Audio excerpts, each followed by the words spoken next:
actual, ¿no? La que vas a contar, porque en esta semana donde la agenda la marca la Marcha Federal Universitaria, vamos a hablar del Cordobazo.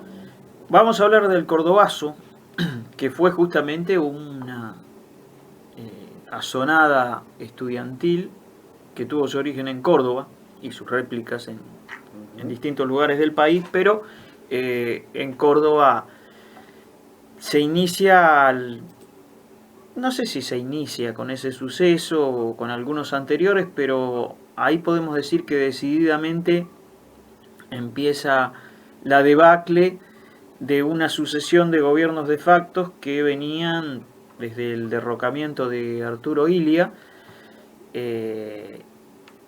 por parte de Juan Carlos Onganía y a Juan Carlos Onganía, que tenía como ministro a Kreger Bacena, y que tenía este ministro la intención de derogar la ley de sábado inglés, que permitía a los trabajadores, en el caso de que trabajaran el sábado, cobrar doble ese jornal. Esta estaba a punto de derogarse, esta ley, contra la cual protestan Agustín Tosco de Luz y Fuerza, hacen esta gran marcha junto a Elpidio Torres de Esmata y Atilio López de la UTA. Pero en realidad el líder natural era Agustín Tosco, el gringo Tosco, como se lo conoció, a quien asesinaron años después, y que era un personaje muy pintoresco, parecía un europeo nórdico, un tipo rubio, alto, grande. Se contraponía por ahí con la imagen de los sindicalistas autóctonos. Bueno, él también lo era, pero sí, digamos que con los que hemos conocido, con Moyano, que son más propios de la fisonomía de la clase trabajadora, ¿no? Argentina. Y bueno, el gringo Tosco, qué sé yo, por esa personalidad, por su gran oratoria y hasta por su juventud también, encabeza ese levantamiento del 29 de mayo de 1969 en Córdoba. Y de inmediato es seguido por multitudes y multitudes. Allí en ese momento, gobierno de facto, con toque de queda, con todas las circunstancias que eran características de un tipo de gobierno de esa naturaleza, esta marcha transgredía todos estos límites y todas estas prohibiciones. De inmediato las fuerzas policiales y algunas militares que andaban patrullando allí se ven rebasadas, y dada la magnitud de la marcha, Onganía ordena a Lanusse, que era era el jefe del ejército, que movilice a las fuerzas militares, y este ordena que sea el tercer cuerpo de ejército, que era el de Córdoba, después tristemente célebre bajo el mando de Luciano Benjamín Menéndez en los años de la represión. Pero el tercer cuerpo de ejército interviene en ese momento. 10 años después viene lo de, o 7 años después, mejor dicho, 6, 7 años después viene lo de la represión. Pero ese día también hace su debut, digamos, reprimiendo Menéndez. Detienen a cantidad de manifestantes y detienen a los tres líderes que mencionamos, Tosco, Torres y López, y son detenidos y son condenados también. Después, uno de estos dos, Elpidio Torres o Atilio López, es vicegobernador. No recuerdo de qué gobierno, vicegobernador en Córdoba. Pero lo cierto es que hay un documental también sobre el Cordobazo, sobre su intervención, en la que él interviene. Es detenido Tosco, es disuelta la revuelta, pero las consecuencias para el gobierno son nefastas. Ahí comienza su caída, y se genera un efecto contrario al de la ley, porque el de la ley buscaba derogar y después terminan discutiendo, termina sentándose quien lo sucede a Krieger Bacena, sentándose con los sindicalistas, todo el gobierno, y trasladado esto a una ley que muchas de las leyes que ahora se quieren derogar nacieron en ese momento, claro, en un gobierno de facto, casualmente, ¿no? Sí. Pero por la debilidad de ese gobierno de facto. El 69 es un año muy importante y previo a otro año muy importante, porque a partir de ahí y el cordobazo sobre todo, a partir de ahí toman conciencia de la fortaleza, y ahí se toma conciencia de la fortaleza de la movilización estudiantil. Porque la movilización estudiantil tiene características muy particulares. Las fuerzas de seguridad contra una movilización gremial, podemos decir, se sienten casi legitimadas, una cuestión, claro, sí. Como para reprimir. Casi que es parte de lo que tienen que hacer, parece. Casi sí. Ven un manifestante con un logo de un mata y un bombo y ya te están sacando el garrote. Sí. Pero vaya a pegarle a un profesor universitario, ayer se reunieron muchas personalidades de la cultura, que además también saben manifestarse, saben cómo actuar. No es que los otros manifestantes no lo sepan, pero por ahí son también muy proclives a entrar en la provocación a la que suelen instigarlos, sí, desde las fuerzas de seguridad, infiltrándolos o cediendo de esa manera. Aquí quizá lo ponen en evidencia a esa persona porque lo detectan. Y bueno, esa fue la prueba fehaciente, la del 29 de mayo de 1969, de que una revuelta estudiantil era muy valiosa para la resistencia social. Y da lugar a que muchos de quienes componían esa manifestación, que no solamente eran sindicalistas, sino los que venían detrás. De hecho, el líder es Agustín Tosco, pero después vienen las hordas de estudiantes enormes que había en Córdoba, pero desde todas las provincias. Y ahí podemos decir que surgen definitivamente o decididamente fuerzas como la FARC, las Fuerzas Armadas Revolucionarias, y el ERP, que los santuchos se hallaban ahí en Córdoba estudiando, creo, o ya lo habían terminado, pero habían pasado por la docta, digamos, como se la conoce a Córdoba, por la gran presencia de facultades y la enorme cantidad de profesionales que ha dado al país, ¿no? Oriundos de todas las latitudes. De hecho había sido la reforma universitaria en el 18, en 1918, claro, o sea que tiene una historia de lucha, de militancia. De militancia y también de formación académica. Sí. De formación académica. Bueno, y lo que al año decías, el efecto multiplicador, ¿no? que tuvo. Claro, el efecto multiplicador que después se traslada a todas las facultades del país, con los centros de estudiantes, con la fuerza que van tomando. Primero, en lo inmediato, la reivindicación de estas leyes que estaban ahí, que venían de la época de Perón, que quizás no se habían podido en ese momento plasmar, y que terminan finalmente dando lugar a reivindicaciones que terminan dando lugar a leyes. La caída del ministro, a quien se asociaba con todo lo contrario, y la caída también en desgracia en el momento, y después la caída concreta de Onganía, que seguramente fue mucho más fuerte que los que lo sucedieron. Lo sucedió Levington por mandato de Lanusse.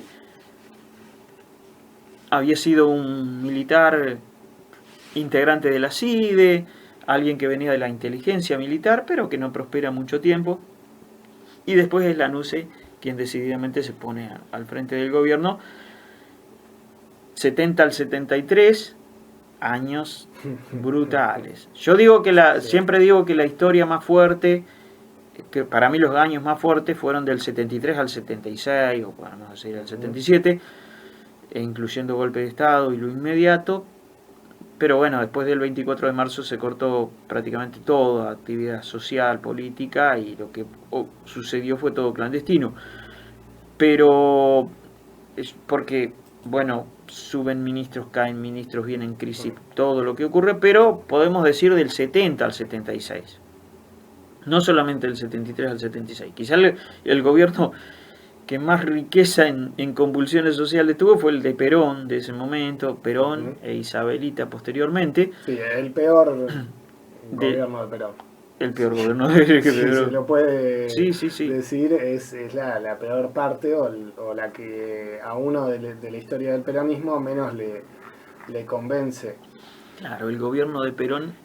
Porque es donde se empiezan a formar el la Perón, la sí, claro, sí, por supuesto. Y ahí vuelven a la lucha después del escape del 72 de Rawson, vuelven a la lucha los jefes de FARC, ERP y Montoneros, a la lucha armada decidida, y bueno, y la represión como contrapartida, primero con la AAA y con las fuerzas policiales, y después con el ejército, sumándose a la AAA, que después la AAA se suma a las Fuerzas Armadas, podríamos decir, ¿no? Porque primero tenía el paraguas del gobierno peronista de Isabel y después tiene el paraguas de los militares para lo que queda de la guerrilla, que ya para esa época, entre la AAA y el ejército y las fuerzas policiales ya las tenían dominadas. La habían controlado. Sí, ya lo habían controlado.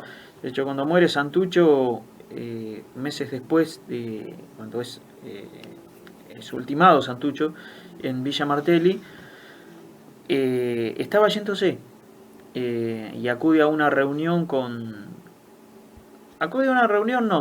posterga la partida, se iba para Cuba, posterga la partida para reunirse con los jefes de Montoneros, y es ahí donde lo matan. Otro día hablaremos de eso, pero hay varias versiones porque nos estamos yendo, pero bueno. Onganía venía también de haber tenido la noche de los bastones largos. ¿Onganía es el de la noche de los bastones largos? No, me parece que sí. Sí, Onganía, sí, ¿no? Sí, fue en la década del 60 que se fueron muchísimos científicos, muchísimos profesionales de las facultades. Algunos tuvieron una historia increíble de grandes éxitos, de grandes investigaciones. Por eso que la universidad pública del país, se piense como se piense, y yo pienso que ha tenido una decadencia bastante lógica, como la ha tenido toda la sociedad, pero que creo que hay que trabajar sobre las debilidades para volver a eso y no destruirla totalmente, no darle un tiro de gracia. Me parece que desde ahí hay que trabajar, y bueno, bienvenidas sean seguramente esas auditorías de las que se está hablando, porque lo lógico es sacar un poco esa cosa militante muy tendenciosa, para que militancia siempre va a haber, pero que haya una heterogeneidad de ideas que convivan, y que todas ellas converjan en el éxito de la universidad pública para mantener uno de los patrimonios históricos de la cultura argentina, ¿no? Y reconocidos a nivel latinoamericano y mundial. Claro, mundial. No está en contra de que se sancione o se termine lo que no funciona, o si hay alguien que no hace lo que debería hacer, pero de ahí a cerrar, poner un punto final y dejar en la calle un montón de personas, hay una diferencia. Hay un camino. Bueno, cae Onganía, lo sucede Levington, lo sucede Lanuse, y es la decadencia cuando lo desafía a Perón a que venga.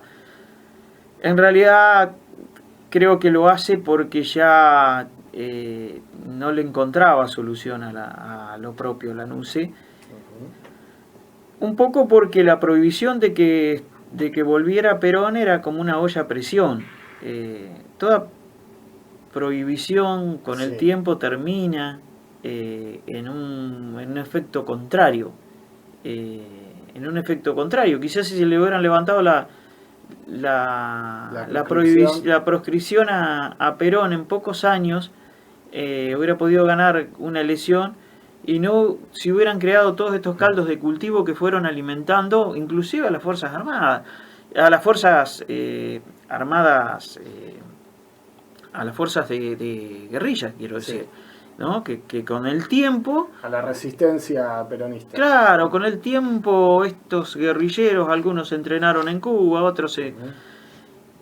Porque el derrotero de algunos jefes guerrilleros es tremendo. Vuelvo a la reflexión de Enrique Pinti. Algunos venían del liceo militar. Por ejemplo, uno de los que sobrevivió al crimen de Eugenio Aramburu, que es otro dato muy importante que se perpetra en el 70, un año después del Cordobazo, que es secuestrado Pedro Eugenio Aramburu, creía, dentro de las Fuerzas Armadas venían dos corrientes, ¿no? Que eran los azules y colorados, y todavía había coletazos de esas corrientes, y Pedro Eugenio Aramburu, que estaba en uno de ellos y que estaba con intenciones de derrocar a Onganía, es quien de alguna manera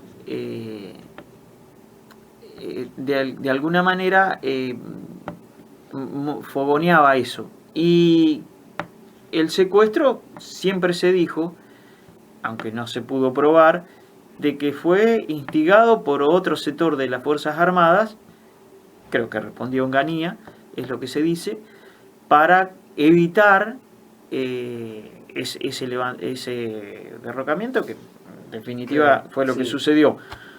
Pero bueno, Aramburu parte por propia voluntad con esos muchachos que lo habían venido a buscar, que eran bien ataviados como militares, y Aramburu salió convencido de que iba a una ozonada o que iba a algo de eso y que lo habían venido a buscar. No había tanta comunicación en ese momento, un teléfono fijo, el relato de los guerrilleros que sobrevivieron, y sobrevive uno que de la actualidad creo que es el único que está vivo, además de Firmenich, de ese operativo, que es Vélez, ya el apellido lo dice todo.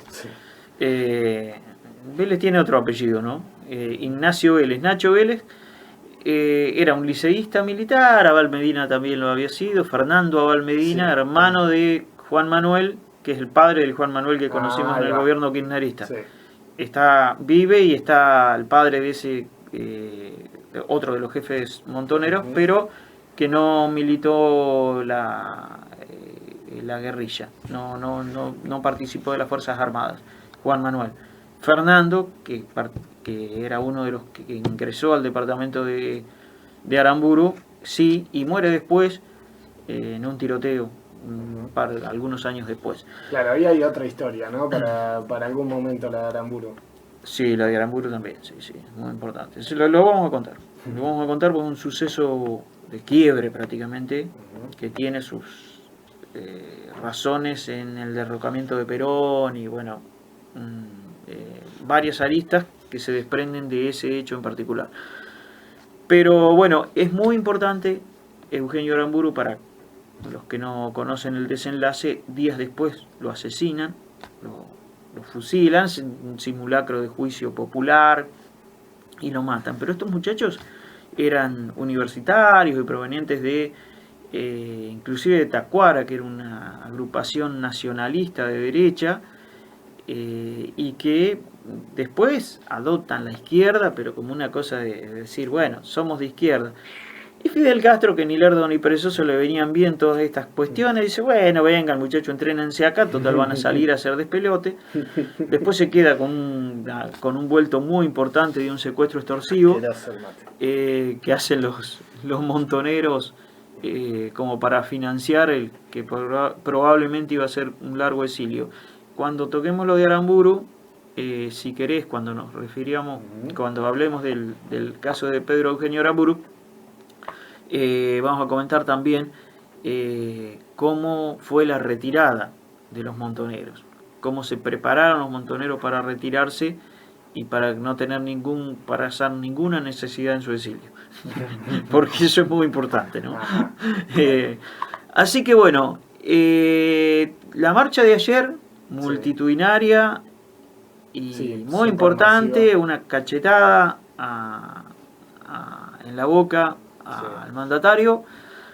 Que parece no haberle importado mucho, porque hoy publicó un meme de un león tomando de una taza que tenía una inscripción que decía lágrimas de zurdo o de zurdos, así que pero bueno, el golpe igual existe. Es una muestra de que se puede disputar el poder en la calle también. La cachetada está ahí, a la vista de todos, fotografiada, filmada. Y ayer yo no vi tantos zurdos. Si son tantos los zurdos, ya estarían ganando prácticamente las próximas elecciones. Si fueran todos por zurdos, favor, sacarían el 5%, no, para nada. El 4%. No, me parece que hay una reivindicación de algo muy genuino, que la gente no está dispuesta a que le peguen un tiro de gracia y lo tiren a un costado, ¿no? Que sí, algún acuerdo en común tiene que haber. Tiene que haber. Y aparte, que el gobierno tome el rol de administrador del Estado y no de liquidador del Estado, que ya vimos cómo termina esa historia, archiconocida en los años 90. Así que sería interesante eso. De hecho, sabés que circulaba un meme que decía, si te hubieran adoctrinado no hubieras votado a este gobierno. Porque serían todos zurdos, básicamente, si te hubieran adoctrinado. Claro, porque deben haber participado muchísimos que lo votaron, claro, que no creyeron que se podía llegar tan lejos. Yo nunca tuve dudas de que esto que está sucediendo iba a suceder. Pero bueno, otros le bajaron el precio a quien hoy es presidente y hoy quizás lo estén sufriendo ellos mismos más que cualquiera de nosotros. Pero la realidad es esa. Y bueno, el Cordobazo fue el inicio de la caída. Ojalá no suceda lo mismo, pero ojalá se tome en cuenta cuál ha sido el reclamo de ayer. Hemos hecho por ahí una pequeña analogía con hechos de la historia, que son los que habitualmente tocamos acá, en relación a sucesos de la actualidad, que son los que nos ocupan y preocupan en estos días, ¿no? Muy bien, ha estado espectacular. Siempre volver al pasado nos ayuda a entender también lo que pasa en el presente, porque hay una historia. No salimos de un repollo de una película yankee. Tenemos un pueblo que ha luchado a lo largo de su historia y el sector estudiantil ha estado a la cabeza de esas luchas muchas veces. Totalmente, Rodrigo. Creo que cada uno de los sucesos ha tenido uno anterior que fue similar o al cual podría compararse y que fue antecedentes de situaciones que a veces no tienen, no desencadenan los mismos hechos, pero que pueden desencadenarlos tranquilamente. Así es. Ha pasado entonces Horacio Ortiz contándonos un poco la historia del Cordobazo y la historia de nuestro país.